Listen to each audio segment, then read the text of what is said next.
स्वागत है आपका हमारे चैनल पॉलिटेक्निक क्लासेस में। फ्रेंड्स, तो आज हम कुछ नए टॉपिक्स को डिस्कस करेंगे। चैप्टर जो 2 हमारा चल रहा है, उसी चैप्टर 2 में हम लोग कुछ नए टॉपिक्स को डिस्कस करेंगे। और फाइनली आज हम चैप्टर 2 को, आज फ्यूल जो कंबशन हमारा जो चैप्टर है उसको आज हम लोग फिनिश कर लेंगे। ठीक है फ्रेंड्स, तो जिन लोगों ने चैनल को सब्सक्राइब नहीं किया है, चैनल को सब्सक्राइब कर लें, बेल आइकन को प्रेस कर लें, जिससे आपको नोटिफिकेशन हमारे वीडियोज़ की टाइम टू टाइम आपको मिलती रहेंगी फ्रेंड्स। तो फ्रेंड्स चलिए स्टार्ट करते हैं आज का सेशन। सबसे पहले हम बात करेंगे idea of specific property of liquid fuel. तो सबसे पहली बात है कि हम लोग को कुछ लिक्विड फ्यूल्स जो होते हैं उनकी स्पेसिफिक प्रॉपर्टीज़ के बारे में पढ़ना है कि क्या क्या उसकी प्रॉपर्टीज़ होती हैं, किस किस प्रॉपर्टीज़ पे हमारा कौन कौन सा लिक्विड फ्यूल किस तरीके से वर्क करता है, तो पूरा हम लोग पढ़ेंगे। तो होता क्या है कि देखो, जैसे हम लोग बात करते हैं कि भाई जो हमारा इंटरनल कंबशन इंजन होता है, जिसे कहते हैं अंतर्दहन इंजन, ठीक है, इंटरनल कंबशन जो इंजन होता है उसमें क्या होता है बेटा कि उसमें हमारी इंजन के अंदर ही क्या होता है, हमारा पिस्टन सिलेंडर अरेंजमेंट होता है, जिसमें क्या होता है, पावर बनती है, ठीक है, शक्ति बनती है। ठीक है, तो जब वो इंजन के अंदर ही होगा पिस्टन सिलेंडर अरेंजमेंट जिसमें पावर हमारी बनेगी, तो उससे कहेंगे हम लोग इंटरनल कंबशन इंजन। और जिसमें हमारी इंजन सिलेंडर जो होगा वो हमारा बाहर होगा, ठीक है ना, कंबशन चैम्बर में, या कहें इंजन के बाहर। अगर इंजन के बाहर होगा उसे हम लोग कहेंगे एक्सटर्नल कंबशन इंजन।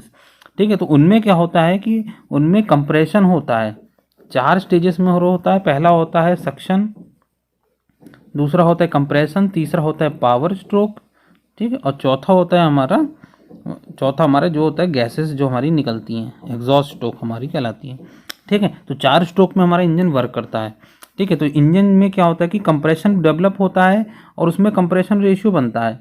ठीक है, तो जब कंप्रेशन हमारा, जो संपीड़न हमारा बनेगा, तो जितना ज़्यादा इंजन के अंदर कंप्रेशन रेशियो बढ़ेगा या कंप्रेशन बनेगा, उस हिसाब से इंजन के अंदर जो पावर है उतनी ही क्या होगी, बढ़ती चली जाएगी। ठीक है ना। लेकिन क्या होता है कि एक लिमिट होती है कि लिमिट तक हम लोग एक लिमिट तक जितना हम कंप्रेशन बढ़ाएंगे तो पावर बढ़ेगा, लेकिन उससे ज़्यादा बढ़ाने पर कंप्रेशन पावर हमारा क्या होता है, घटता है। ठीक है, तो ये चीज़ क्या होती है, पूरी इंजन में होती रहती है। तो यहाँ पे मैंने लिखा, अंतर्दहन इंजनों में संपीड़न अनुपात बढ़ाने से इंजन में प्राप्त होने वाली शक्ति में वृद्धि होती है, लेकिन यह शक्ति एक सीमा तक ही बढ़ती है। उस सीमा को हम लोग कहते हैं उच्चतम संपीड़न अनुपात। मीन्स हम लोग कहते हैं हाइयर कंप्रेशन रेशियो। मीन्स वो कंप्रेशन रेशियो होता है जो जिस पर क्या होता है कि इंजन की पावर हमारी इस समय तक बढ़ेगी। मीन्स कंप्रेशन अगर हम बढ़ाते रहेंगे, संपीड़न इंजन के अंदर बढ़ता रहेगा, इंजन के अंदर जो गैसेस का जो संपीड़न हो रहा है, ठीक है, जो भी तेल का, फ्यूल का भी संपीड़न हो रहा है, वो संपीड़न एक लिमिट तक होगा। जितना हाइयर कंप्रेशन रेशियो होता है वहाँ तक होगा, तब तक तो इंजन की पावर बढ़ेगी। लेकिन जैसे ही उससे ज़्यादा हमारा कंप्रेशन होने लगे, संपीड़न ज़्यादा बढ़ने लगेगा गैसेस का, तो उस केस में फिर इंजन की पावर जो है, जो शक्ति है, वो क्या होगी, हमारी घटेगी। ठीक है, इसीलिए यहाँ पे लिखा है मैंने कि सीमा के बाद संपीड़न अनुपात बढ़ाने पर शक्ति क्या होती है, हमारी कम हो जाती है। तो उसके बाद क्या होता है कि इंजन में जब हमारी पावर ज़्यादा बढ़ती है, या कहते हैं कंप्रेशन ज़्यादा होता है लिमिट से ज़्यादा, तब उसके बाद इंजन में क्या होती है, प्रॉब्लम्स क्रिएट होने लगती हैं, कई सारी समस्याएं आने लगती हैं। जिनमें से एक समस्या होती है हमारी प्री इग्निशन, पूर्व प्रज्वलन। ठीक है, पूर्व प्रज्वलन मीन्स इग्निशन मतलब क्या होता है, ईंधन का जलना। जिस समय वो ईंधन जलता है हमारा, वो जलने का जो समय होता है वही हमारा कहलाता है इग्निशन। ठीक है, अधिक संपीड़न अनुपात के कारण संपीड़न स्पार्क प्लग की क्रिया से पहले उच्च तापमान के द्वारा ईंधन का दहन हो जाता है, जिससे पिस्टन विपरीत दिशा में चल सकता है।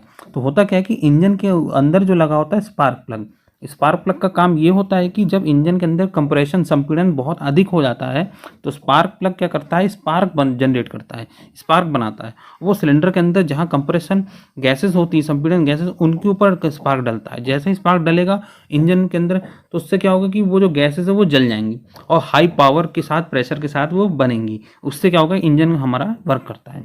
ठीक है, तो ये क्या होता है कि अगर ये पहले ही हो जाएगा, स्पार्क प्लग के द्वारा जो स्पार्क है, जब हमारा संपीड़न अनुपात बहुत ज़्यादा बढ़ रहा है, ठीक है, उससे क्या होगा, स्पार्क प्लग पहले ही स्पार्क डेवलप कर देगा, तो अधिक तापमान पे ईंधन का दहन बहुत जल्दी हो जाएगा और जो पिस्टन हमारा वो विपरीत दिशा में चलने लगा। ठीक है, तो अधिक संपीड़न अनुपात के कारण स्पार्क प्लग ही क्रिया से पहले ही उच्च तापमान के द्वारा ईंधन का दहन हो जाएगा, जिससे पिस्टन विपरीत दिशा में चल सकता है। ठीक है, तो पहले से ही क्या है कि हमारा गैसेस पहले से हाई टेम्परेचर पर हैं, उनका तापमान बहुत अधिक है।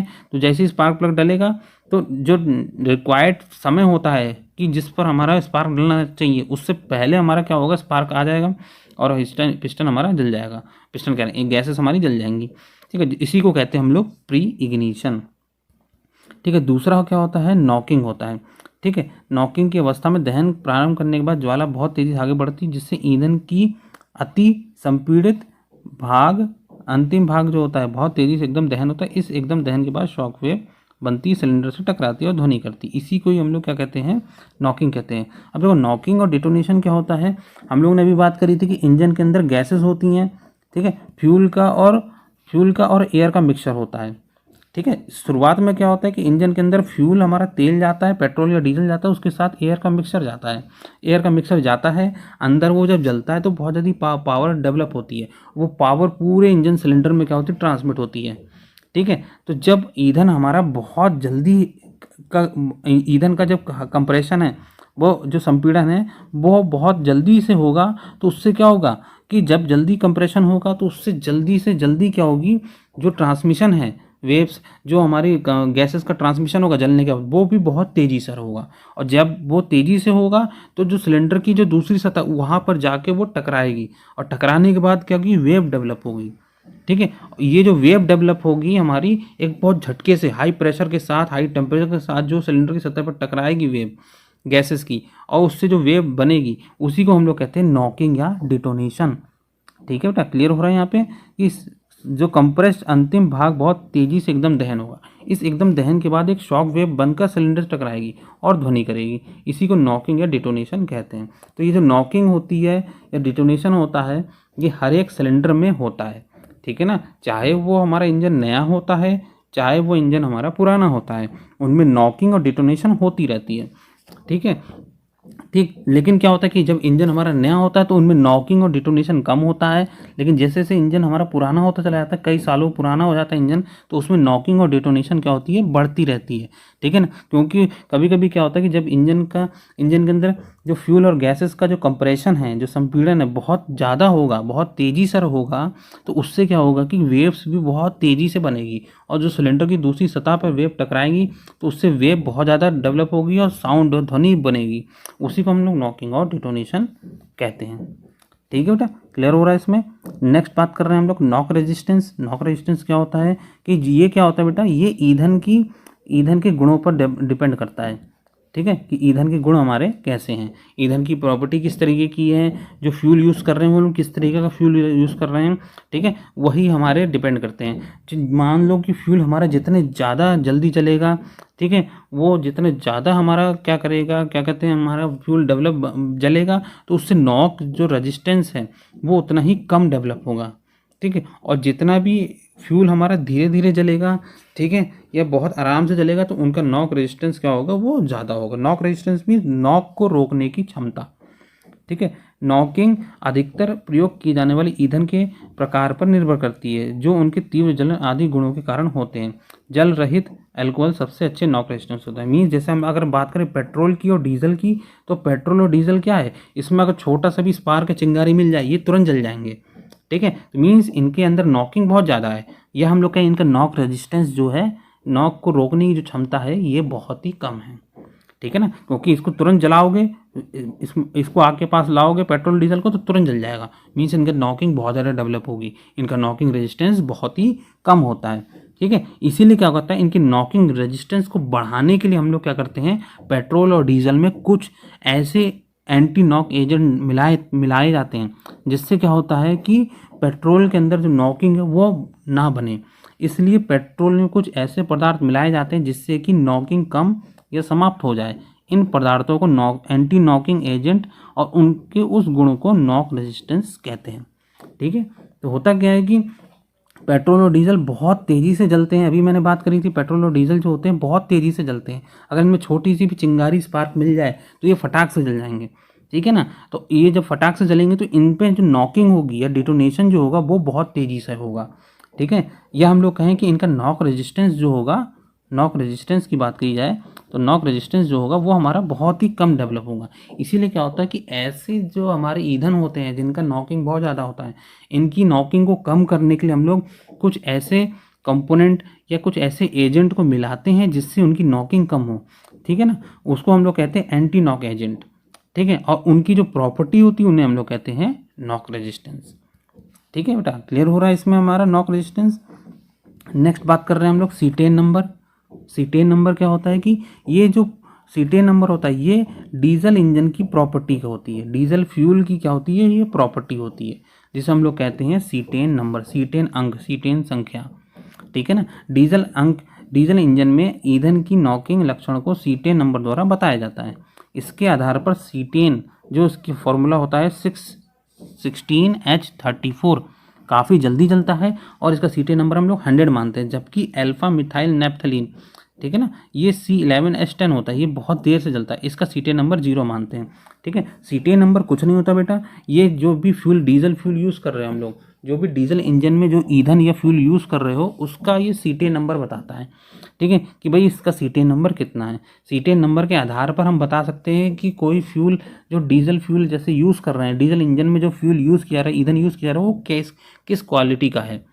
ठीक है ना। उसके लिए क्या होता है कि सीटेन यूज़ करते हैं, सीटेन से मेज़र करते हैं जिसका नंबर होता है 100, और दूसरा होता है alpha naphthalene, alpha methyl naphthalene.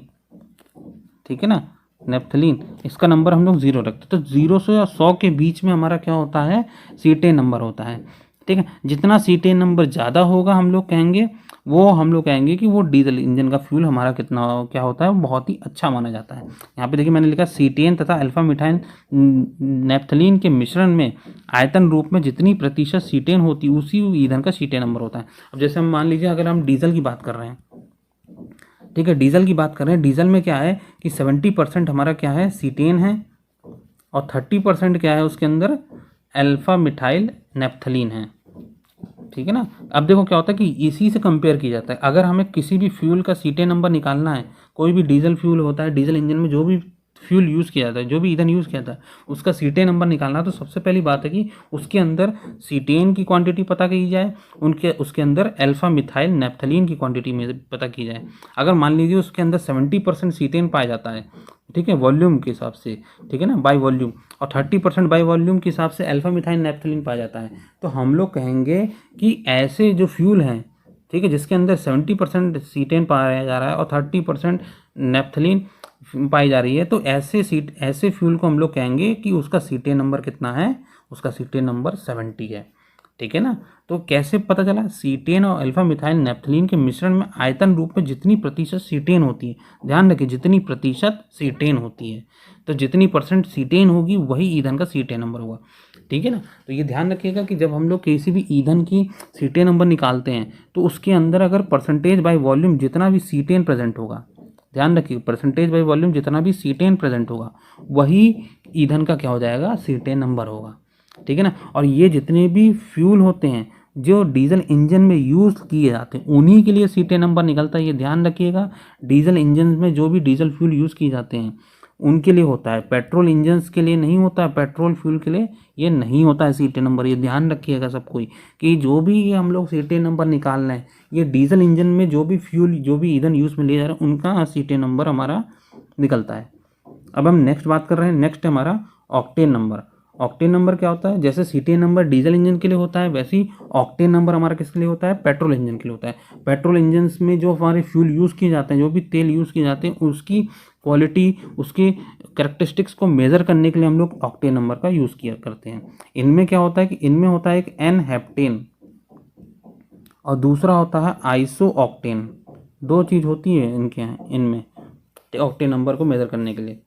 ठीक है, जिसमें हम लोग आइसो ऑक्टेन को हम लोग 100 नंबर देते हैं और एन हेप्टेन को 0 देते हैं।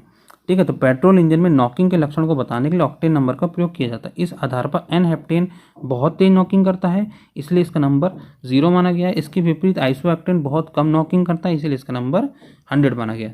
ठीक है, तो यहाँ पर क्या है कि यहाँ पर भी दो लिमिट्स होती हैं, एक होती है एन हेप्टेन 0 पर होती है और दूसरी लिमिट होती है हमारी क्या होती है, आइसो ऑक्टेन जिसके नंबर होता है 100। इन दोनों के बीच में क्या होता है, ऑक्टेन नंबर किसी भी फ्यूल का प्रेजेंट होता है। ठीक है, तो इसमें क्या होता है कि उसकी नॉकिंग एजेंट को मेज़र करने के लिए या ऑक्टेन नंबर कितना है उसको नापने के लिए हम लोग क्या करते हैं, इसमें आइसो ऑक्टेन और एन हेप्टेन का मिश्रण देखते हैं। ठीक है, आइसो ऑक्टेन और एन हेप्टेन के मिश्रण में जितनी प्रतिशत ऑक्टेन पाई जाएगी वही ईंधन का ऑक्टेन नंबर होगा। जैसे मान लीजिए आइसो ऑक्टेन हम लोग ने मेज़र किया, आइसो ऑक्टेन आए किसी भी ईंधन में 60% बाई वॉल्यूम, ठीक है ना। और एन हेप्टेन मेजर किया हम लोगों ने, तो एन हेप्टेन आया 40% बाय वॉल्यूम, ठीक है। तो इसमें क्या हो गया, ऑक्टेन नंबर कितना हो जाएगा, जो हमारा ऑक्टेन जितना प्रेजेंट है 60%, तो इसका नंबर हो गया 60 उस फ्यूल का, ठीक है। क्लियर हो गया बेटा। इस तरीके से हम लोग क्या करते हैं, ये जो हम ऑक्टेन नंबर निकालते हैं, ये ऑक्टेन नंबर केवल पेट्रोल इंजन्स में फ्यूल के लिए निकालते हैं, ये ध्यान रखिएगा। पेट्रोल इंजन्स में जो भी फ्यूल यूज लिए जा रहे हैं, तो पेट्रोल यूज में लिया जाता है, पेट्रोल का हम लोग ऑक्टेन नंबर निकाल सकते हैं। इसमें आइसो ऑक्टेन और एन हेप्टेन के मिश्रण में आयतन के रूप में जितनी प्रतिशत ऑक्टेन होगी, वही ईंधन का क्या होगा, ऑक्टेन नंबर होगा। ठीक है फ्रेंड्स, चलिए आगे बढ़ते हैं। नेक्स्ट बात करते हैं हमारी विस्कोसिटी के बारे में, श्यानता। जैसे हम बात करते हैं, दो सॉलिड सरफेस अगर एक साथ लगे हैं, कोई दो सॉलिड चीज़ एक साथ लगी है, तो उनके बीच में क्या होता है, घर्षण डेवलप होता है, ठीक है ना। अगर इसको खींचोगे तो इससे ये अलग कब होगा, जब इस पर लगने वाला, जो बीच में लगने वाला फोर्स है, वो इससे ज़्यादा फोर्स हम लोग जब अप्लाई करेंगे तभी क्या होगा, ये अलग हो जाएगा, ठीक है। तो इसमें क्या, उनके बीच में क्या डेवलप हो रहा है, घर्षण, फ्रिक्शन फोर्स डेवलप हो रहा है। तो सेम चीज़ लिक्विड में होता है। जब लिक्विड हमारा बहता है, कोई भी हमारा पानी बह रहा है, तो उसमें क्या होता है कि एक लेयर दूसरी लेयर के ऊपर फोर्स लगाती है, बल लगाती है एक दूसरे के ऊपर, जिससे क्या करता है, एक सतह दूसरे सतह के ऊपर एक दूसरे को रोकने का प्रयास करते हैं, ठीक है। तो वो जो हमारा जो फोर्स लगता है लेयर्स और लेयर्स के बीच में, किसी पानी की लेयर और लेयर के बीच में जो फोर्स लगता है, जो एक दूसरे को रोकने का प्रयास करती है, वही उसकी श्यानता या विस्कोसिटी होती है, ठीक है बेटा। क्लियर हो रहा है हमें इसमें। द्रव प्रवाह के अंतर्गत उसके अणुओं के बीच में होने वाला घर्षण प्रवाह का विरोध करते हैं, उसे हम लोग श्यानता कहते हैं। इसीलिए क्या होता है, श्यानता क्या होती है, किसी भी जो हमारा लिक्विड होता है, कोई भी द्रव्य होता है, उसकी ये क्वालिटी होती है, ठीक है ना। जो हमारे जितने भी लिक्विड्स हैं, जो पतले होते हैं, ठीक है, उसकी विस्कोसिटी जो होती है वो कम होती है। और जो भी गाढ़े लिक्विड्स होते हैं, जिनकी डेंसिटी ज़्यादा होती है, ठीक है, हैवी लिक्विड्स होते हैं, गाढ़े लिक्विड्स होते हैं, उनकी डेंसिटी ज़्यादा, तो उनकी विस्कोसिटी भी ज़्यादा होती है। यही कारण है पतले द्रव जैसे पानी आसानी से बह सकते हैं और गाढ़े द्रव धीरे धीरे बहते हैं, ठीक है। तो फ्लोइंग प्रॉपर्टी से भी आप पता लगा सकते हैं, कोई भी फ्लूइड अगर बहुत तेज़ी से, लिक्विड अगर कोई द्रव तेज़ी से बह रहा है, तो उसकी विस्कोसिटी ऑब्वियसली बात कम है। और जो बहुत धीमे धीमे बह रहा है, ठीक है, जैसे हम लोग बात करते हैं तेल की बात करते हैं, जैसे मरकरी की बात करते हैं, ठीक है, तो ये सब क्या है, ये सब बहुत धीरे बहते हैं। और पानी तेज़ी से बहता है तो पानी की विस्कोसिटी कम होती है, तेल और मरकरी की विस्कोसिटी बहुत ही ज़्यादा होती है, ठीक है। क्लियर हो रहा है बेटा। यदि द्रव ईंधन गाढ़ा है, जिससे दहन प्रणाली में विभिन्न अंकों में लीक ना हो और पिस्टन सिलेंडर से भागो निर्धारित दहन भी कर सके, ठीक है। तो द्रव ईंधन जो होता है हमारा इस तरीके का होना चाहिए कि जो हमारा इग्निशन सिस्टम है, दहन प्रणाली है, उसमें किसी भी अंगों से लीकेज ना हो, कोई भी लीक ना करे हमारा ईंधन, और वो पिस्टन सिलेंडर के निर्धारित भागों में लुब्रिकेशन स्नेहक भी प्रोवाइड कर सके। तो इस तरह का हमारा क्या होना चाहिए, कोई भी ईंधन होना चाहिए, फ्यूल हमारा होना चाहिए। इसे हम लोग डायनेमिक विस्कोसिटी भी कहते हैं। तो विस्कोसिटी को हम लोग डायनेमिक विस्कोसिटी, गतिक श्यानता भी हम लोग कहते हैं, ठीक है बेटा। क्लियर हो रहा है। नेक्स्ट, अब नेक्स्ट हम चलते हैं, नेक्स्ट बात करें सॉलिडिफिकेशन पॉइंट, फ्रीजिंग पॉइंट, ठीक है, ठीक बेटा। तो यहाँ पर क्या होता है, सॉलिडिफिकेशन पॉइंट, फ्रीजिंग पॉइंट हम बात करते हैं जब कोई ऐसा टेम्परेचर, जब कोई भी लिक्विड सॉलिड स्टेट में कन्वर्ट हो जाता है, अपनी सॉलिड स्टेट गेन कर लेता है, तो वो जो टेम्परेचर होता है, वो टेम्परेचर कहलाता है सॉलिडिफिकेशन पॉइंट, या कहते हैं फ्रीजिंग पॉइंट, जिसे हम जमनांक कहते हैं। ये वह तापमान है जब जिस पर कोई द्रव ईंधन अपनी ठोस अवस्था धारण कर ले, ठीक है ना। ठीक, सभी ईंधनों का तापमान बढ़ने पर उसकी श्यानता बढ़ती है, तापमान कम करने पर उनकी श्यानता बढ़ेगी। तो ऑब्वियस सी बात है कि अगर हम लोग किसी भी लिक्विड का टेम्परेचर अगर बढ़ाएंगे, तो उसकी विस्कोसिटी ऑब्वियसली बात है, श्यानता क्या होगी, वो घटेगी। और किसी भी लिक्विड का अगर टेम्परेचर घटाएंगे, तो उसकी विस्कोसिटी क्या होगी, श्यानता क्या होगी, बढ़ेगी, ठीक है। तो ये चीज़ तो ऑब्वियसली बात तो होती है, ठीक है। सभी ईंधन का तापमान कम करने पर उसकी श्यानता बढ़ती है और उनके प्रभावित होना कठिन हो जाता है, और इसके साथ द्रव ईंधन की उपयोगिता भी घट जाती है, ठीक है ना। इसीलिए क्या होता है कि जो भी हम लोग लिक्विड यूज़ करते हैं, जो भी ईंधन यूज़ करते हैं, उनकी श्यानता कम से कम होनी चाहिए। जितनी कम श्यानता होगी, उतना ही वो लिक्विड ज़्यादा यूज़ में लिया जाएगा, ठीक है, उनका प्रभाव भी उतना ही ज़्यादा होगा। तो जिसकी भी श्यानता बढ़ती जाएगी, उसका यूज़, उसकी उपयोगिता ईंधन के रूप में घटती चली जाएगी, ठीक है बेटा। क्लियर हो रहा है इसमें। जिस न्यूनतम तापमान पर द्रव ईंधन का प्रयोग किया जाता है, उसका जमनांक इस न्यूनतम तापमान से लगभग 15 डिग्री सेल्सियस नीचे होना चाहिए, ठीक है ना। तो जब भी हम लोग द्रव ईंधन का प्रयोग करते हैं, तो उसका जो सॉलिडिफिकेशन पॉइंट है, या जमनांक है, या फ्रीजिंग पॉइंट है, वो कम से कम 15 डिग्री सेल्सियस नीचे होना चाहिए, जिससे क्या हो कि वो द्रव ईंधन हमारा आसानी से प्रयोग में आ सके। इसका ये मतलब है, ठीक है ना। अब नेक्स्ट बात कर रहे हैं हम लोग फ्लैश पॉइंट, ठीक है ना। फ्लैश पॉइंट क्या होता है कि फ्लैश पॉइंट हम बात करें किसी भी फ्यूल की बात कर रही है, यहाँ पर फ्लैश पॉइंट किसका है, किसी भी फ्यूल का, ईंधन की फ्लैश पॉइंट की बात कर रहे हैं। तो वह न्यूनतम तापमान जिस पर ईंधन किसी वायुमंडलीय दाब के साथ मिश्रण बनाकर क्षण भर के लिए उस समय जलता है जब एक लौ उसके समीप लाई जाती है, ठीक है। तो इसमें क्या है कि जब हम लोग किसी भी फ्यूल की बात कर रहे हैं, फ्यूल का जब हम लोग एयर के साथ मिक्सचर कर रहे हैं, ठीक है ना, और एयर के साथ मिक्सचर करने के बाद उसको हम लोग किसी लौ के सामने थोड़ी देर के लिए जलाते हैं, ठीक है ना। और थोड़ी देर में वो जितना भी हमारा फ्यूल जलता है, ठीक है ना, तो वो जो हमारा न्यूनतम टेम्परेचर, तो जिस टेम्परेचर पर वो जल रहा है वही टेम्परेचर हमारा फ्लैश पॉइंट कहलाता है, ठीक है बेटा। क्लियर हो रहा है इसमें। फ्लैश पॉइंट मीन्स वो मिनिमम टेम्परेचर जिस पे फ्यूल और एयर का जो मिक्सचर है वो हम लोग अगर किसी फ्लेम को लाएं उस मिक्सचर के पास तो वो हमारा तुरंत की तुरंत जल जाए।